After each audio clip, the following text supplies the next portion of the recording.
अस्सलाम वालेकुम नाज़रीन, जहाज़ अब्बासी एक नए प्रोग्राम के साथ हाजिर है। इस्लामाबाद हाई कोर्ट से दो बड़ी खबरें जिसके ऊपर बात करेंगे। पहला मामला है मुबैना ऑडियो लीक का। आपको याद होगा साबिक वज़ीर आज़म इमरान खान की अहलिया बुशरा बीबी और लतीफ़ खोसा के माबेन एक टेलीफोनिक गुफ्तगू लीक हो गई थी। उसको मीडिया में भी नशर किया गया, सोशल मीडिया के ऊपर भी उसके बड़े चर्चे रहे। इस हवाले से इस्लामाबाद हाई कोर्ट ने उस मुबैना ऑडियो का फॉरेंसिक करवाने का हुक्म दे दिया है और इस हुक्मनामे में DGISI के लिए भी एक हुक्मनामा दिया गया है। वो क्या है उस पर बात करेंगे।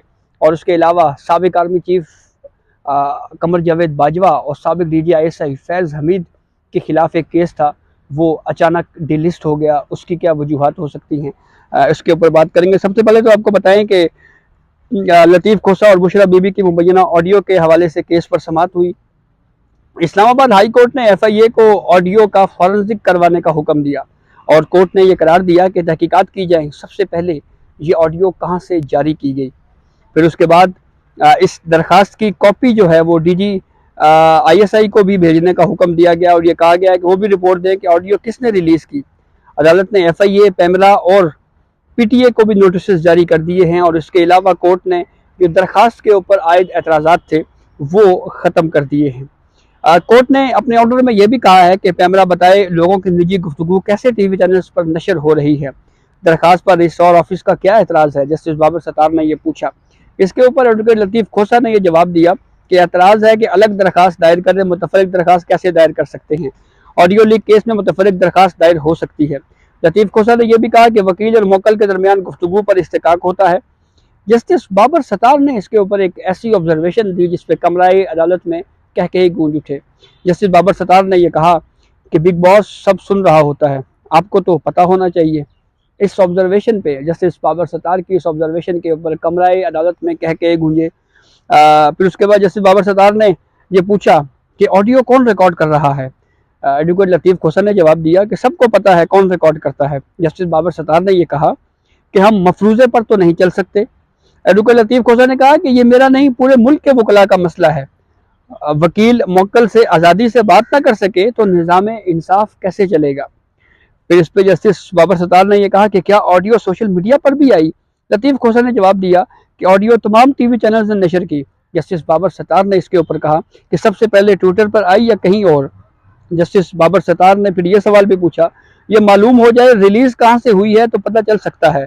एडवोकेट लतीफ़ खोसा ने कहा कि पैमरा वैसे तो किसी का नाम लेने पर भी स्क्रीन बंद कर देता है, यानी वो आपको याद है जब मलिक रियाज हुसैन का नाम TV चैनलों पे आए तो वो टू टू टू टू शुरू हो जाती है, तो शायद वो उसी तरफ हवाला दे रहे हैं। फिर उन्होंने यह भी कहा जी कि मुझसे कोई बात नहीं करता कि आपका फ़ोन महफूज नहीं। कोर्ट ने समाअत 11 दिसंबर तक के लिए मुलतवी कर दी गई है। ये मुबैना ऑडियो के हवाले से एक अहम ऑर्डर जारी हुआ है। दूसरा मामला है जनाब एहतसाब अदालत का भी थोड़ा सा डिस्कस कर लेते हैं। आज 190 मिलियन पाउंड करप्शन केस के हवाले से जो है वो बानी चेयरमैन PTI के शरीक मफरूर मुल्ज़िमान को इश्तिहारी करार देने के ऊपर कार्रवाई शुरू कर दी गई है। मिर्ज़ा शहजाद अकबर, ज़ियाल मुस्तफ़ा, जुल्फ़ी बुखारी, फरा गोगी समेत दीगर मफरूर मुल्ज़िमान को इश्तिहारी करार देने की प्रोसीडिंग शुरू कर दी गई है। मफरूर मुल्ज़िमान जानबूझकर नाकाबिल ज़मानत वारंट गिरफ्तारी की तामील नहीं होने दे रही, ये रिपोर्ट पेश की गई और फिर रिपोर्ट में यह भी कहा गया कि अदालती कार्रवाई से बचने के लिए मफरूर मुल्ज़िमान रूपोश हो गए हैं। ये तफ्तीशी अफसर ने कोर्ट में जो है वो अपना बयान जमा करवाया है। अदालत ने ज़ाब्ता फौजदारी की दफ़ा 87 की कार्रवाई का आगाज़ किया। अदालत ने मफरूर मुल्ज़िमान के इश्तिहार जारी करने की हिदायत की है और फिर उसके बाद ये भी कहा है कि मुल्ज़िमान के घरों के बाहर इश्तिहारात चिस्पा किए जाएँ, आवेज़ा किए जाएँ।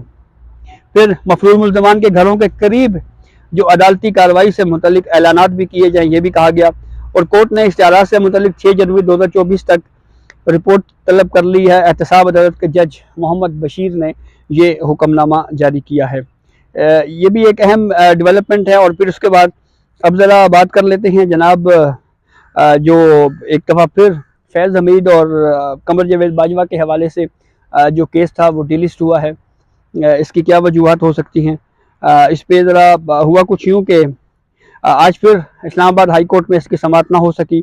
28 नवंबर को दरख्वास्त समाअत के लिए मुकर्रर हुई थी। تاہم نو اسکوپ کی بنیاد کے اوپر اس کو کینسل کر دیا گیا تھا۔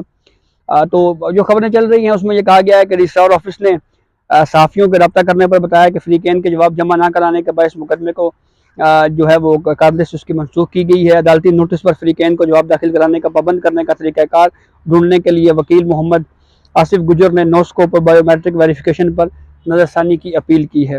وکیل محمد آصف گجر نے چیف جسٹس اسلام آباد ہائی کورٹ کو شکایات کے حوالے سے خط لکھا ہے، اور اس خط میں آصف گجر نے چیف جسٹس اسلام آباد ہائی کورٹ سے رجسٹرار آفس ڈائری برانچ کی بھی شکایت کی ہے، اور اس خط میں انہوں نے لکھا کہ سال 2017 میں ججز کی کمی کے باعث نو اسکوپ پالیسی متعارف کروائی گئی تھی۔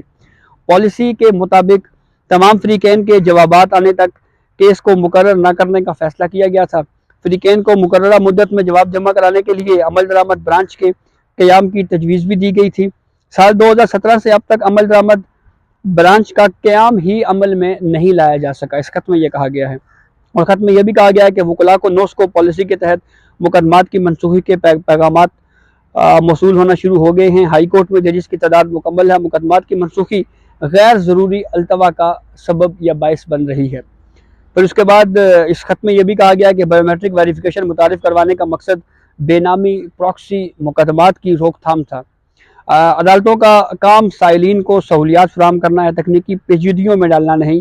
نادرا کی جانب سے ای سہولت کی سروس متعارف کرائی گئی ہے۔ ای سہولت کے ذریعے گھر کے دروازے تک بایو میٹرک ویریفیکیشن ہو سکتی ہے۔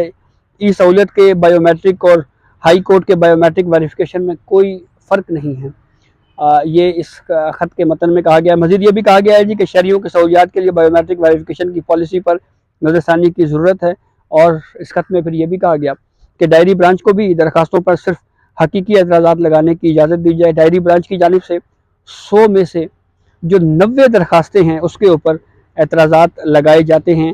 جو ڈائری برانچ ہے اس کو درخواستوں پر جو ریئل میں اصل میں جو اگر اعتراضات اگر کوئی ہے تو اس کے اوپر ہی اس کو پرمیشن دی جانی چاہیے۔ ہر درخواست کے اوپر یعنی درخواست گزار یہ کہہ رہے ہیں کہ ان کو یہ اعتراض لگانے کی جو ہے وہ اجازت نہیں ہونی چاہیے۔ یہ 3 اہم اور بڑی خبریں ہیں جس میں اہم ڈیولپمنٹ جیسا کہ میں نے آپ کو بتایا کہ احتساب عدالت نے فرح گوگی کو، پھر اس کے بعد شہزاد اکبر کو اور دیگر ملزمان کو مفرور قرار دیا ہے۔ اعلانات ہوں گے، اب ان کے گھروں کے باہر چسپاں کیے جائیں گے کہ یہ اشتہاری اور مفرور ملزمان ہیں۔ مبینہ آڈیو کے حوالے سے بھی یہ ایک ڈیولپمنٹ ہے جس میں اسلام آباد ہائی کورٹ نے FIA کو کہا ہے کہ وہ انویسٹیگیٹ کرے کہ ایگزیکٹلی یہ مبینہ آڈیو جو ہے وہ کہاں سے آئی اور کس طرح سے آگے پھیلائی گئی۔ کیا یہ مبینہ آڈیو پہلے سوشل میڈیا یعنی ٹویٹر پہ آئی یا پہلے TV چینلز نے نشر کی؟ تو یہ اب تک کی اپڈیٹ تھی جس سے ہم نے آپ کو آگاہ کیا۔ بہت شکریہ۔